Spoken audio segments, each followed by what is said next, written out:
Hello students, biology study রুমের পক্ষ থেকে তোমাদের সকলকে জানাই আন্তরিক অভিনন্দন ও শুভেচ্ছা।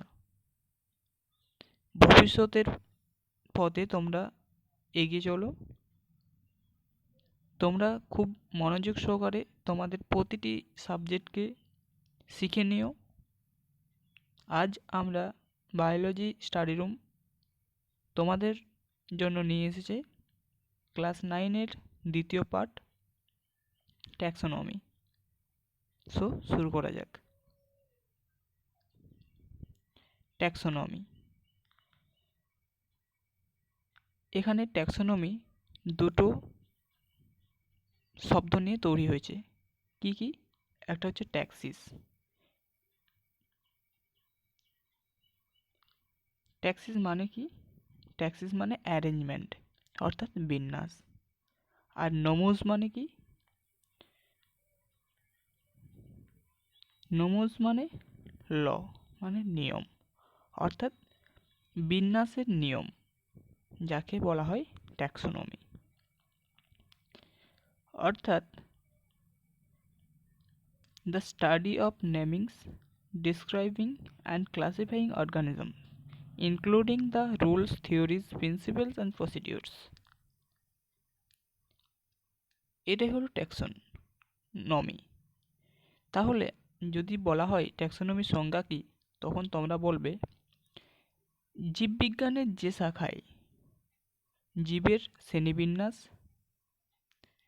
তার তথ্যাবলী, শনাক্তকরণ, নামকরণ এবং নামকরণের রীতিনীতি সম্পর্কে আমরা জানতে পারি, তাকে বলা হয় ট্যাক্সোনমি বা বিন্যাস বিধি। ঠিক আছে। ট্যাক্সোনমির আরেকটা ছোট অংশ হলো ট্যাক্সন। ট্যাক্সন কি তাহলে? ট্যাক্সন বলছে হায়ারার্কি, শ্রেণীবিন্যাসের একটি মৌলিক স্তর বা একক, যাকে বলা হয় ট্যাক্সন। তো জিনিসটা কি দেখা যাক। এর উদাহরণ হিসেবে কি আছে? ফ্যামিলি আছে, ক্লাস আছে, আরও অনেক কিছু আছে যেগুলো আমরা আসছি। ঠিক আছে। দেখো হায়ারার্কি। হায়ারার্কি কয়েকটা স্তর রয়েছে। কি কি? ডোমেইন রয়েছে, কিংডম রয়েছে, ফাইলাম রয়েছে, ক্লাস রয়েছে, অর্ডার রয়েছে, ফ্যামিলি রয়েছে, জেনাস রয়েছে এবং স্পিসিস রয়েছে। এখানে এই যে স্তরগুলো এক একটা দেখা যাচ্ছে, এই স্তরগুলোকে এক একটা স্তরকেই কেবলমাত্র বলা হয় ট্যাক্সন। অর্থাৎ হায়ারার্কির সবথেকে ক্ষুদ্রতম একক হচ্ছে ট্যাক্সন। তাহলে তোমাদেরকে যদি বলা হয় যে হায়ারার্কিতে সবথেকে বৃহত্তম ট্যাক্সনটার নাম কি এবং সবথেকে ক্ষুদ্রতম নাম কি, তখন তোমরা বলবে সবথেকে বৃহত্তম ট্যাক্সন হচ্ছে ডোমাইন, আর সবথেকে ক্ষুদ্রতম হচ্ছে স্পিসিস। এগুলো হচ্ছে সবথেকে ক্ষুদ্রতম ট্যাক্সন। ঠিক আছে। এবারে বোঝা যায় যে ট্যাক্সনের যে ভাগ বা ট্যাক্সনের যে এক একটা স্তর নিয়ে ট্যাক্সন স্তর নিয়ে তৈরি হচ্ছে হায়ারার্কি, সেটা কিভাবে? ধরো তোমাদের বাড়িতে যে আলমারি রয়েছে, তার আলমারির এক একটা থাক। সেই থাকের সবথেকে নিচের স্তরটাকে বলা হচ্ছে স্পিসিস স্তর, আর সবথেকে উপরের স্তরটাকে বলা হচ্ছে ডোমাইন স্তর। ঠিক আছে।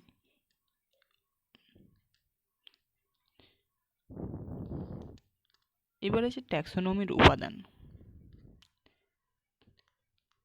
যে ট্যাক্সোনমির যে আমরা পড়ব, সেটা কিভাবে পড়ব বা কিভাবে বুঝবো আমরা, তার জন্য আমাদের চারটা ভাগ রয়েছে। কি কি? প্রামাণ্য দলিল সংরক্ষণ, শনাক্তকরণ, নামকরণ এবং শ্রেণীবিন্যাস। ঠিক আছে। তাহলে প্রামাণ্য দলিল সংরক্ষণ বলতে আমরা তাহলে কি বুঝবো? অর্থাৎ আমরা বলতে পারি যে তোমাদের হয়তো বাড়ি আছে, তোমাদের হয়তো সম্পত্তি আছে, জমি জায়গা আছে, তার একটা নির্দিষ্ট কাগজ থাকে বা প্রমাণপত্র থাকে। ঠিক আছে। সেই রকম কোনো একটা উদ্ভিদ বা প্রাণীর সম্পর্কে যদি আমরা জানতে চাই, তাহলে তারও নিশ্চয়ই একটা প্রমাণ রইবে বা প্রমাণ আছে। সেই প্রমাণটা হয়তো একটা বইয়ের মধ্যে থাকতে পারে, একটা সংগ্রহশালায় থাকতে পারে। ঠিক আছে, এটি হচ্ছে প্রামাণ্য দলিল সংরক্ষণ। এবারে আছে আমাদের শনাক্তকরণ বা আইডেন্টিফিকেশন। কি আছে? আইডেন্টিফিকেশন বা শনাক্তকরণ। তো তোমাদেরকে যদি বলা হয় তোমাদের সামনে কয়েকটা গাছ আছে, কয়েকটা প্রাণী আছে, কয়েকটা বই আছে, তোমাদেরকে যদি বলা হয় যে এগুলোর মধ্যে যে কোনো একটা শনাক্ত করো, যে কোনো একটা, গাছও হতে পারে, প্রাণীও হতে পারে, অথবা বইও হতে পারে, তোমরা নিশ্চয়ই তখন তাদের মধ্যে থেকে একটা বই, একটা গাছ বা একটা প্রাণীকে শনাক্তকরণ করতে পারবে। এই যে শনাক্তকরণ যে তুমি করছো, এটা কিসের উপর ভিত্তি করে? তুমি দেখতে পাচ্ছ যে এটা বই, এটা গাছ, এটা একটা জীব বা প্রাণী, তাই তো? তাহলে যদি তোমাকে সংজ্ঞার আকারে লিখতে বলা হয় যে শনাক্তকরণ বলতে কি বোঝো, তখন তুমি কি বলবে? অর্থাৎ জীবের একটি নির্দিষ্ট নিজস্ব বৈশিষ্ট্যের নিরিখে একটি জীবকে যখন অন্যান্য জীব থেকে আমরা আলাদা করে, অর্থাৎ পৃথক করি বা চিনতে পারি, তার পদ্ধতিটাই হচ্ছে আমাদের শনাক্তকরণ। ঠিক আছে, বোঝা গেল? এবার আমরা পরের অংশ আসি, নামকরণ অর্থাৎ নোমেনক্লেচার। তোমার নাম রামসাম যদু মধু, যে কোনো একটা তো হতেই পারে। তাহলে তোমাকে তোমার বাড়ির লোক বা গ্রামের লোক কিভাবে চেনে? তোমার নাম জানে, তোমার বাবার নাম জানে, সেই সম্পর্কে তোমাকে অন্যদের কাছ থেকে তোমাকে পৃথক করে, তাই তো? তাহলে তোমাদের গ্রামে রামসাম যদু মধু যে সকলে আছে, তোমার নামে হয়তো কোনো পোস্ট অফিস থেকে চিঠি এলো, তখন সেখানে কি লেখা থাকে? তোমার নাম লেখা থাকে, তোমার বাবার নাম থাকে, আবার অ্যাড্রেস লেখা থাকে। সেখান থেকে তোমাদের গ্রামের এত যে মানুষ আছে, সেখান থেকে তোমাকে আলাদা করে নিচ্ছে। কিসের ভিত্তিতে? নামকরণের ভিত্তিতে। তাহলে আমাদের যে পৃথিবীতে বা জীব মণ্ডলে যে অসংখ্য জীব রয়েছে, তাদেরকে আমরা কিভাবে পৃথক করব? তাদেরকে আমরা পৃথক করব নামকরণের মাধ্যমে। অর্থাৎ যদি সংজ্ঞার আকারে বলতে হয়, তোমরা কি বলবে? যথাযথভাবে শনাক্ত করা জীবের আন্তর্জাতিক নিয়ম অনুযায়ী বৈজ্ঞানিক ভিত্তিতে নাম দেওয়ার পদ্ধতিকে বলা হয় নামকরণ। ঠিক আছে, বোঝা গেল নামকরণের ব্যাপারটা কি? এবারে আমরা আসি শ্রেণীবিন্যাস। শ্রেণীবিন্যাস একে কি বলা হয়? বলা হয় ক্লাসিফিকেশন। অর্থাৎ তোমাদের স্কুলে অনেকগুলো ক্লাস রয়েছে, ক্লাস 1 থেকে 10, 12, যেখানে যেমন রয়েছে। সেই ক্লাসের মধ্যে আমরা কি বলবো? ক্লাস 5, ক্লাস 6, ক্লাস 7, ক্লাস 10, এরকম আমরা নামকরণ করব, শ্রেণীবিন্যাস করব, তাই তো?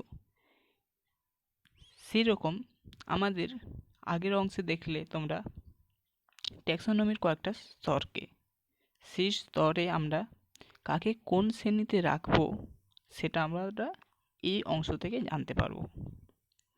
যদি বলা হয় শ্রেণীবিন্যাসের সংজ্ঞা কী, তখন তোমরা বলবে জীবের পারপার্শ্বিক সম্পর্ক ও বৈশিষ্ট্যগুলির সাদৃশ্য ও বৈসাদৃশ্যের ভিত্তিতে জীবকে নির্দিষ্ট গোষ্ঠীভুক্ত করার পদ্ধতি।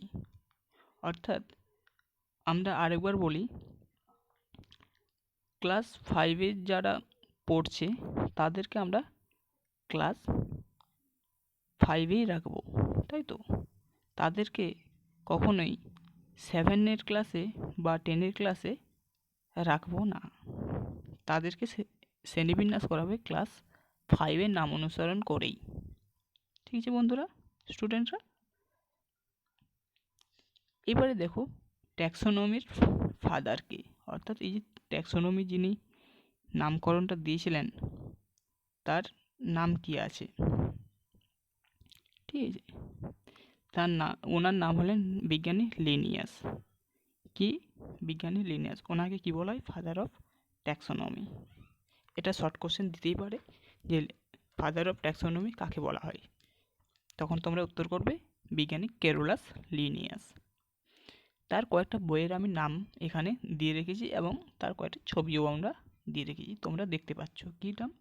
সিস্টেমা ন্যাচুরি, পিসিস প্ল্যান্টানাম, তাছাড়াও রয়েছে ফিলোজোফিয়া বোটানিকা। এই তিনটা বিজ্ঞানী লিনিয়াসের খুব বিখ্যাত বই। কি কি? সিস্টেমা ন্যাচুরি, পিসিস প্ল্যান্টানাম অ্যান্ড ফিলোজোফিয়া বোটানিকা। নেক্সট কি? এই যে ট্যাক্সোনমি শব্দটা যিনি প্রথম আমাদের দিয়েছিলেন তিনি হলেন আমাদের এপিডা ক্যান্ডল। এই তোমরা দেখতে পাচ্ছ এপি দা ক্যান্ডল, সরি।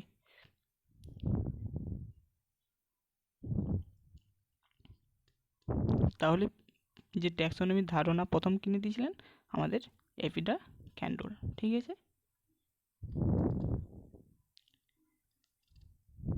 কোনো সমস্যা হলে তোমরা কমেন্ট করে এখানে জানাবে, আর অবশ্যই লাইক অ্যান্ড শেয়ার আমার করে দিও, ঠিক আছে। যতটা বলার তোমাদের জন্য আমি বলে যাচ্ছি। এবারে দেখো 7 লেভেল এক্সাম্পল দেওয়া আছে, ঠিক 7 লেভেলস এক্সাম্পল। তাহলে ধরো তোমার কাছে অনেকগুলো প্রাণী রয়েছে, কিছু মেরুদণ্ডী প্রাণী, কিছু অমেরুদণ্ডী প্রাণী, কিছু উদ্ভিদ। এবার তোমাকে বলা হলো যে তাদেরকে প্রাণীগুলোকে শনাক্তকরণ করতে শুধুমাত্র। তাহলে তুমি কি করবে?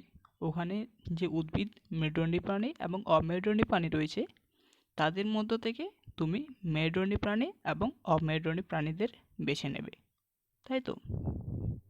তাহলে তারা কি? আমাদের কিংডম অ্যানিমালিয়া, তাহলে কিংডম অ্যানিমালিয়া, তাই তো? বুঝতে পারছো? তাহলে এখানে দেখো কয়েকটা প্রাণীদের আমার নাম লেখা আছে। কি কি?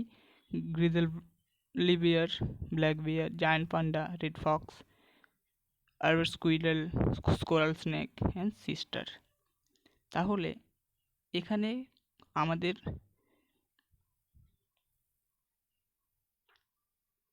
বেয়ার থেকে শুরু করে স্নেক পর্যন্ত আমাদের মেরুদণ্ডী প্রাণী, কিন্তু এখানে সিস্টার অমেরুদণ্ডী প্রাণী, তাই আমি পাশে লিখে রেখেছি নন কর্ডাটা। তাহলে এখান থেকে বোঝা গেল কর্ডাটা আর নন কর্ডাটা, মেরুদণ্ডী প্রাণী অমেরুদণ্ডী প্রাণী। সেখান থেকে তোমাকে বলা হলো যে তুমি শুধুমাত্র মেরুদণ্ডী প্রাণী বা কর্ডাট যারা তাদেরকে শনাক্তকরণ করো।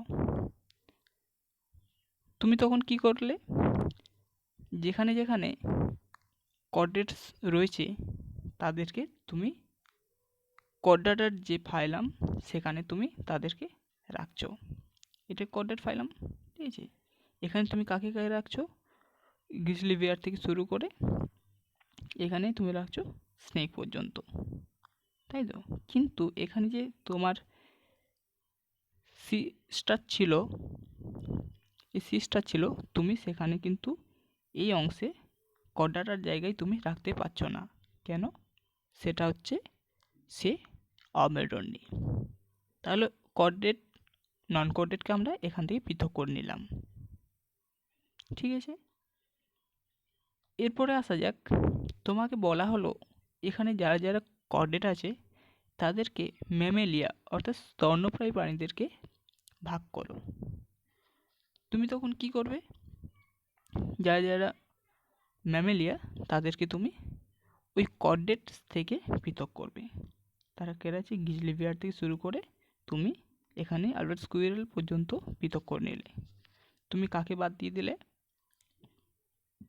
বাদ দিয়ে দিলে তুমি স্নেককে, তাই তো? তুমি বাদ দিয়ে দিলে এখানে স্নেককে, এই জায়গায় বাদ দিয়ে দিলে, কারণ সে তো ম্যামেলিয়া নয়, স্তন্যপ্রায়ী প্রাণী নয়, সে তো রেপটাইল, সরীসৃপ পর্বের প্রাণী। তাই তুমি তাকে তোমার ক্লাস ম্যামেলিয়া থেকে সরিয়ে দিলে। বোঝা যাচ্ছে? এবারে আসি আমরা নেক্সট স্তরে। নেক্সট স্তর কি আছে আমাদের? নেক্সট স্তর আছে কার্নিভোরস, অর্থাৎ যারা মাংসাশী। ঠিক আছে, কারা মাংসাশী? এখানে যে গ্রিজলি বিয়ার থেকে শুরু করে আমাদের রেড ফক্স পর্যন্ত এরা সকলেই কার্নিভোরস। অর্ডার কার্নিভোরস। তোমাকে বলা হলো যারা মাংসাশী ম্যামেলিয়া থেকে তাদেরকে পৃথক করে নাও। তুমি তাদেরকে পৃথক করে নিলে, বাদ পড়ে গেল আমাদের স্কুইরেল। সে কোন পর্বের? সে রোডেন্টিয়া পর্বের, অর্ডার রোডেন্সিয়া। তাই তাকে আমরা কার্নিভোরে না ফেলে তাকে কোথায় ফেলছি? আমরা রোডেন্টিয়াতে। তাহলে এখানে আরেকটা প্রাণী স্কুইরেল বাদ চলে গেল।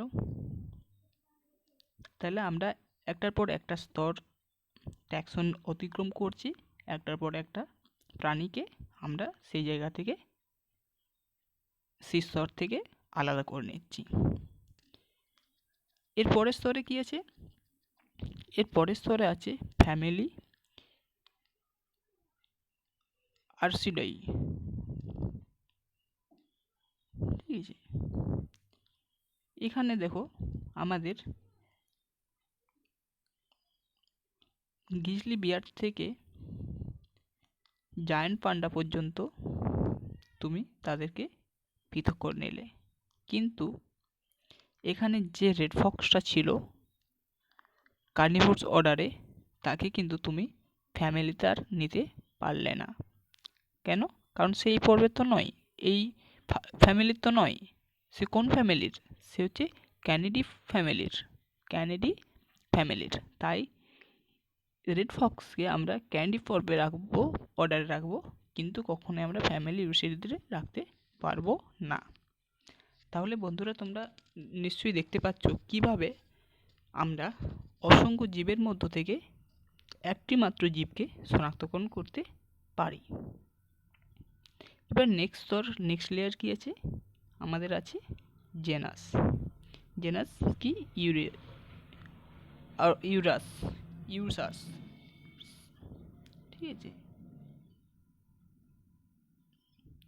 দেখো এখানে আমরা গ্রিজলি বেয়ার থেকে অ্যান্ড ব্ল্যাক বেয়ার পর্যন্ত রেখেছি জেনাসের মধ্যে, কিন্তু এখানে যে আমাদের রেড পান্ডা, জায়ান্ট পান্ডা ছিল, সেই জায়ান্ট পান্ডা স্তর স্তর আসছে, আস্তে আস্তে তার ফ্যামিলিতে সে আছে, কিন্তু সে তার যে জেনাস, সেই জেনাস থেকে সে ছিটকে যাচ্ছে, বেরিয়ে যাচ্ছে, তাই তো? তাহলে সে তার জেনাস পর্বে ঢুকতে পারছে না। এই জায়গায় তাকে আমরা জায়ান্ট পান্ডাকে পৃথককরণ করছি। তার ফ্যামিলি থেকে তাকে আমরা জেনাসে নিয়ে যাচ্ছি আইলোরোপোডাতে। ঠিক আছে, এখানে আমরা জায়ান্ট পান্ডাকে পৃথক করে নিলাম। এরপরে দেখা যাক পরের লেয়ারে বা স্তরে কি আছে। দেখো একটাই শুধুমাত্র প্রাণী দেখা যাচ্ছে যেটা স্পিসিস আন্ডার রয়েছে, তাই তো? নাম কি? Grizzly bear.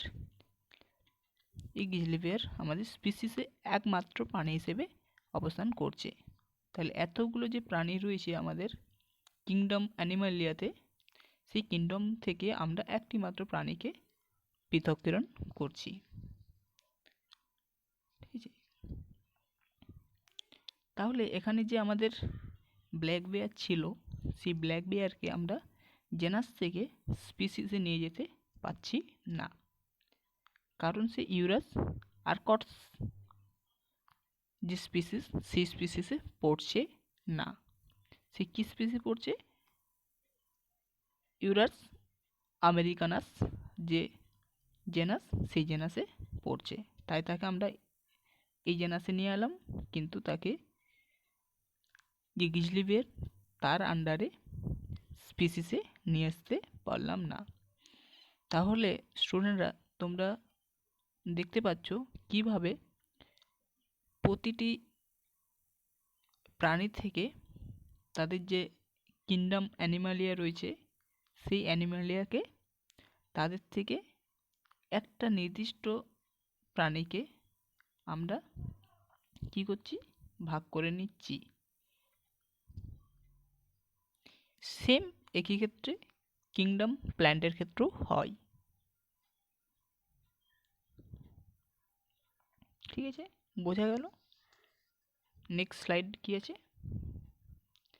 দ্বিপদ নামকরণ, অর্থাৎ একে বলা হয় বায়োনোমিনাল নমেনক্লেচার।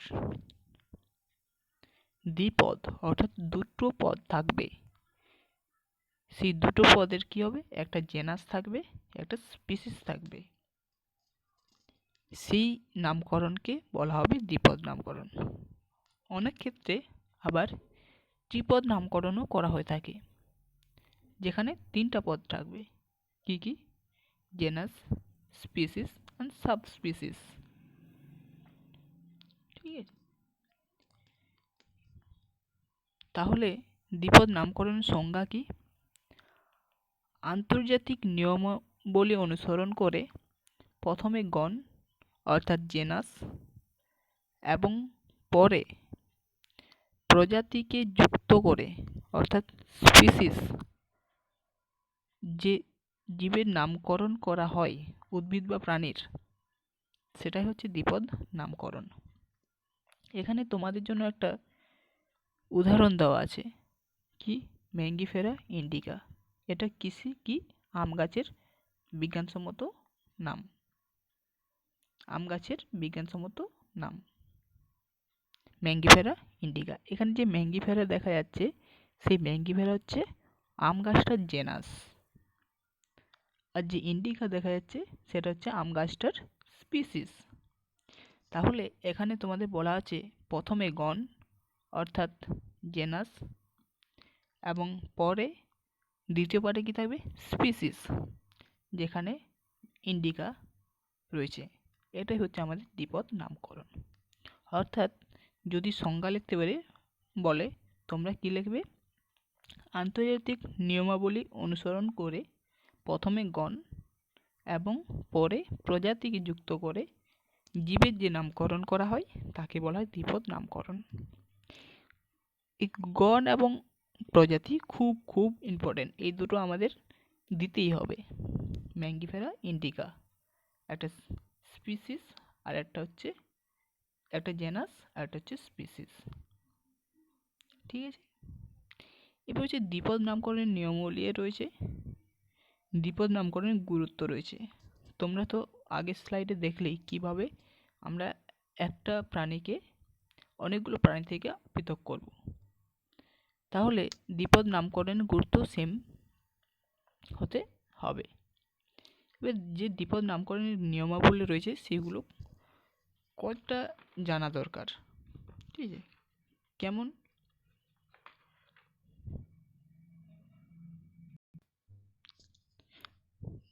প্রথমে যে জীবের নামকরণ করা হবে সেই জীবের বিজ্ঞানসম্মত নাম হতে হবে, 1 নাম্বার। সেই বিজ্ঞানসম্মত নামের দুটি পদ থাকবে, একটা জেনাস আর একটা হচ্ছে স্পিসিস। জেনাস এবং স্পিসিস।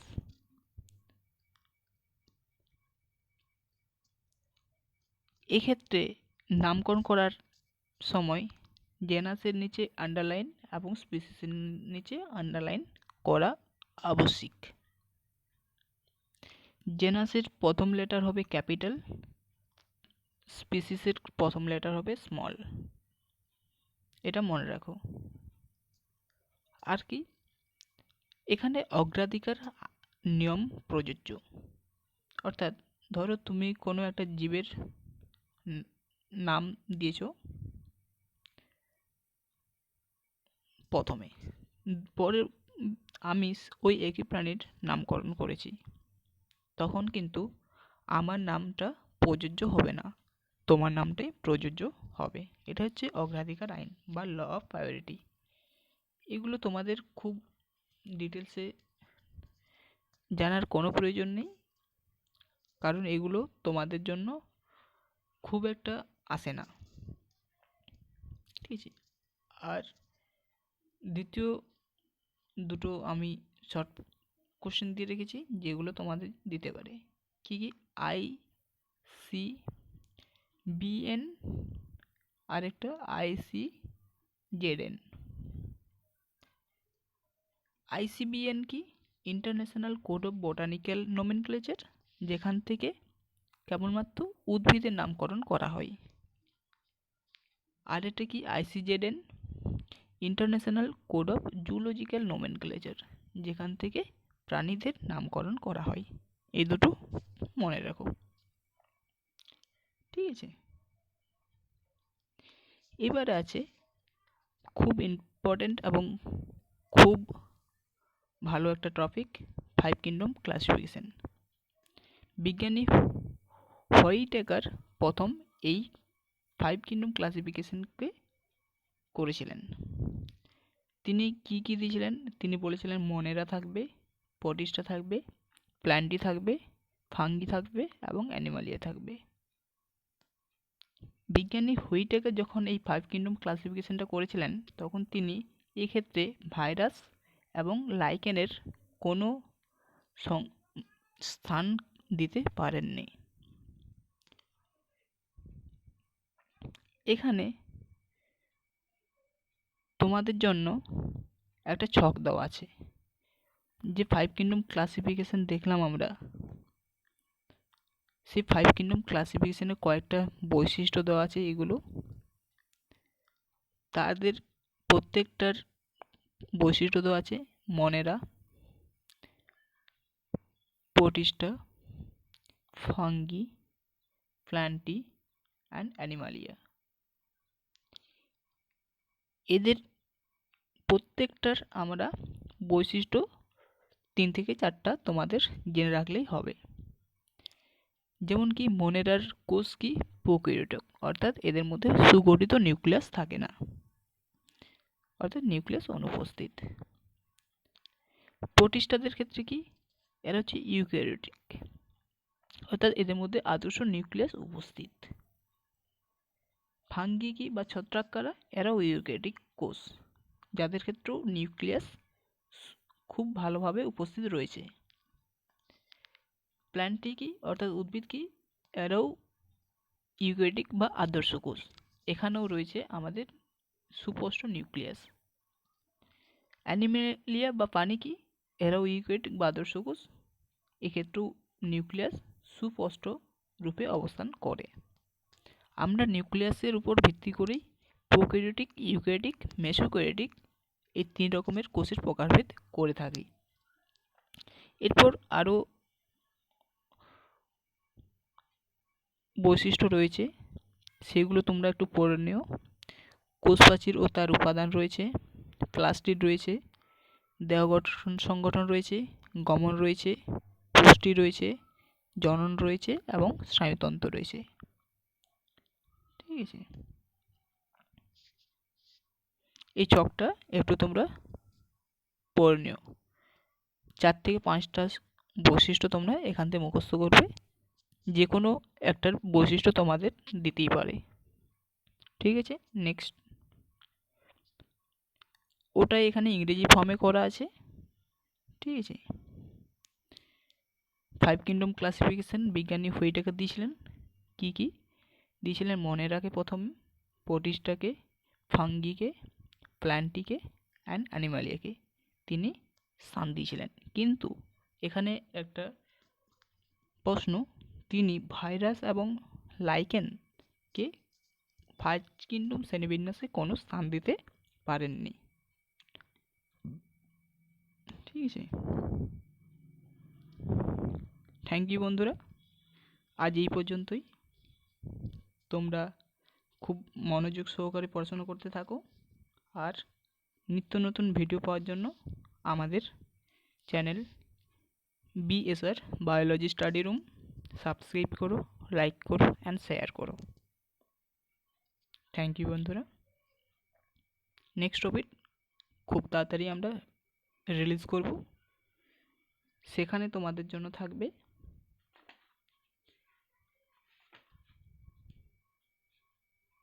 উদ্ভিদ রাজ্য অর্থাৎ প্ল্যান্ট কিংডম।